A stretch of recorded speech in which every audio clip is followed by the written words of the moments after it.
तो hello guys, और क्या हाल है तुम लोगों का। वैसे आज की इस वीडियो में मैं आपके लिए लेकर आया हूँ फाइनली बोरुटो चैप्टर 81 का प्रेडिक्शन।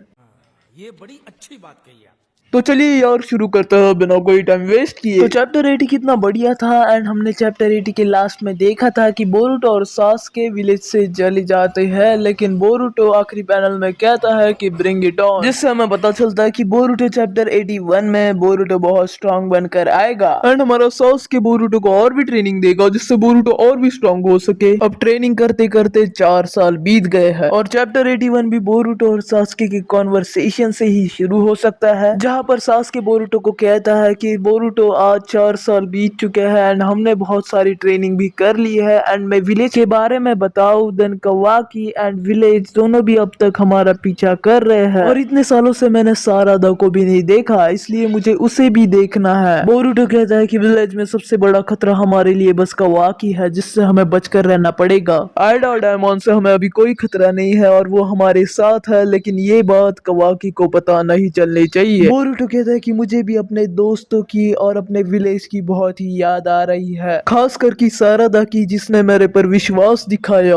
अबे साले। सीन शिफ्ट होता है कोनोहा में होकागे ऑफिस में एंड उसमें बैठे होते हैं हमारे काकाशी सेंसे। तो कुछ लोग सोच रहे होंगे कि काकाशी सेंसे होकागे कैसे बने। देन नारुतो था 7th होकागे एंड नारुतो को कवाकी ने सील कर दिया कुछ अलग डायमेंशन में। अभी इतने बड़े विलेज को किसी ने संभालना चाहिए, इसलिए हमारी काकाशी सेंसे फिर से वापस आ गए। काकाशी सारे विलेजेस को मैसेज भेज देता है कि हमारे 7th होकागे गायब है और बहुत टाइम से 4 साल से वो गायब है एंड अभी तक उनका पता नहीं चला है और उनका कातिल है बोरुटो और वो सास्के उचिहा के साथ यहाँ से भागा है और अगर किसी को वो दिखे तो वो बताने के लिए कहता है। वो अभी अपने मन में सोचता है कि मैंने सोचा नहीं था कि बोरुटो ऐसा काम करेगा। सीन शिफ्ट कवाकी पर होता है जो कि एक जगह बैठा होता है एंड वो कहाँ पर बैठा होता है तो वो होकागे स्टोन फेस पर बैठा होता है। तभी वहाँ पर आइडा आती है। आइडा उसे कहती है कि क्या हुआ कवाकी, तुम यहाँ पर क्यों बैठे हो। कवाकी कहता है कि 4 साल बीत गए और मैं बड़ा हो गया, लेकिन अब तक हम बोरुटो को ढूंढ नहीं पाए, हम यहाँ पर क्या कर रहे हैं। आइडा कहती है कि तुम्हें इतनी बोरुटो से प्रॉब्लम क्या है, तुम्हें उसे खत्म क्यों करना है, जब भी देखो बोरुटो बोरुटो करते रहते हो। कवाकी कहता है कि तुम्हें कब से बोरुटो की इतनी फिक्र होने लगी। हाँ, कवाकी कहता है कि तुम्हें पता है ना कि मुझे सब ओत्सुकी को खत्म करना है एंड बोरुटो भी उसमें आता है। वो मोमोशिकी उस पर कभी भी हावी हो सकता है एंड वो लॉर्ड 7th की जान को खतरा है। वीडियो में आगे जाने से पहले मैं आपको बता दूं तो ये प्रेडिक्शंस 100% राइट तो नहीं है, मैं तो बस आपको वो बता रहा हूँ जो इस चैप्टर में शायद ही हो सकता है। लेकिन एक बात तो कंफर्म है कि टाइम स्किप पक्का हो सकता है एंड टाइम स्किप के भी 90% चांसेस है, लेकिन रिमेनिंग 10% के हम कुछ बात नहीं कर सकते। वो ये भी हो सकता है कि शायद टाइम स्किप ना हो, लेकिन ये हम फैंस की उम्मीदें भी है किशिमोटो साहब से। मैंने इस वीडियो में आपको कहा है कि 4 साल का टाइम स्किप होगा, लेकिन ये 100% ट्रू नहीं है यार, ये 3 साल का भी हो सकता है। तो हम सबको जैसे पता है कि बोरुटो मांगा ने 3 महीने का ब्रेक लिया हुआ था एंड अगस्त में बोरुटो चैप्टर 81 आने वाला है और इन 3 महीनों में उन्होंने बहुत कुछ बड़ा सोचा होगा हमारे लिए। बड़े से मेरा मतलब है कुछ स्पेशल से एंड टाइम स्किप से स्पेशल हमारे लिए और क्या हो सकता है। तो यार टाइम स्किप होने वाला है, ऐसा समझ लो कि ऑफिशियली कंफर्म हो भी चुका है। तो यार ये थी कुछ इंपॉर्टेंट बातें जो मेरे को आपसे करनी थी। अब हम अपने स्टोरी से आगे बढ़ेंगे, लेकिन यार अगर मेरी प्रेडिक्शन रॉन्ग हो जाए ना तो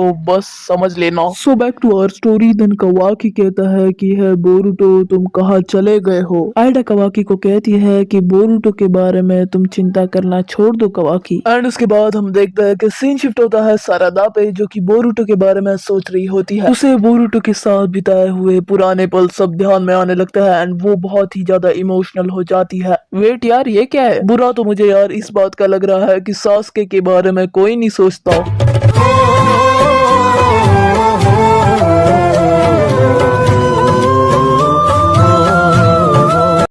ऐसा कुछ नहीं है यार, सारादा सास्के के बारे में भी सोचती है। वो सास्के के बिताए हुए पल के बारे में तो नहीं सोचती, लेकिन वो पिछले चैप्टर में जो हुआ था उसके बारे में सोचती है, जहाँ पर उसने सास्के से भीख मांगी थी कि वो बोरुटो को बचाए। यहाँ पर भी यार वो बोरुटो को बचाने की बात कर रही है एंड तब वहाँ पर उसके मांगे क्यों शारिंगन एक्टिवेट हो जाते हैं। तो यार कुछ लोग सोच रहे होंगे कि सारादा के मांगे क्यों शारिंगन अचानक से कैसे एक्टिवेट हुए हो गया, और मुझे भी यही लगा था यार। बात करें हम सास्के की तो उसके मांगे क्यों शारिंगन इताची के मरने के बाद एक्टिवेट एक्टिवेट हुए थे और मांगे कि उस शारिंगन को एक्टिवेट करने के लिए, अवेकन करने के लिए हमें कोई बड़ा झटका लगना चाहिए अकॉर्डिंग टू गूगल बाबा। तो इसकी मांगे कि उस शारिंगन्स की पावर क्या है उसके बारे में हम कोई अलग वीडियो में बात कर लेंगे, लेकिन ये वीडियो है टाइम स्किप के बारे में। तो चलो अब बात करते हैं हमारे one of the most important character की या कहो विलन की, तो वो है कोड। और 3 साल के बाद मतलब टाइम स्किप में कोड भी बहुत ही ज्यादा मेहनत करेगा, अपने आप को और भी ज्यादा पावरफुल बनाएगा। उसके लिमिटर्स भी अब हट चुके हैं एंड वो अभी अपने आर्मी के साथ है। कोड अभी अपनी वाइट जेट्सु आर्मी बना रहा है कोनोहा के खिलाफ लड़ने के लिए। तुमको जैसे बताइए कि अकेला कोड कुछ नहीं उखाड़ सकता, वो बात अलग है कि फोर्स ग्रेट निंजा वॉर में मादारा ने पूरी शिनोबी अलायंस की लगा दी थी, पर भूलिएगा नहीं कि उसके साथ ओबिटो भी था। उनकी बात छोड़ो तो उन सब के पीछे सबसे बड़ा मास्टरमाइंड था ये ब्लैक जेट्सु। भैया एनिमे हिस्ट्री में सबसे बड़ा मैनिपुलेटर कोई होगा ना तो भैया यही है, जिसने सबको इधर उधर भड़काया एंड अपना मिशन पूरा कर लिया। अगर ये ना होता ना तो पूरा नारुतो ही ना होता। एक बात अच्छी हुई कि नारुतो ने इसको सील कर दिया कागुया के साथ, नहीं तो अगर ये बोरुतो में होता तो आपको बताया कि अंजाम क्या होता। अब बात करते हैं ब्लैक व्हाइट जेट्सु की जो कोड ने बनाया है। वैसे ये जेट्सु क्लॉ मार्क से बने हैं एंड वो क्लॉ मार्क से कहीं भी ट्रेवल कर सकते हैं और अब कोड भी रेडी हो रहा है इन सब से फाइट करने के लिए। कोड को सबसे बदला लेना है यार, वो नारुतो हो या फिर कावाकी या फिर बोरुतो ही क्यों ना हो यार। अगर हम कोड की पॉइंट ऑफ व्यू से देखिए तो जो वो कर रहा है वो भी सही है, क्योंकि उसके भगवान को ही मार दिया गया है। इशिकी ओत्सुत्सुकी जो उसका भगवान था उसको ही मार दिया।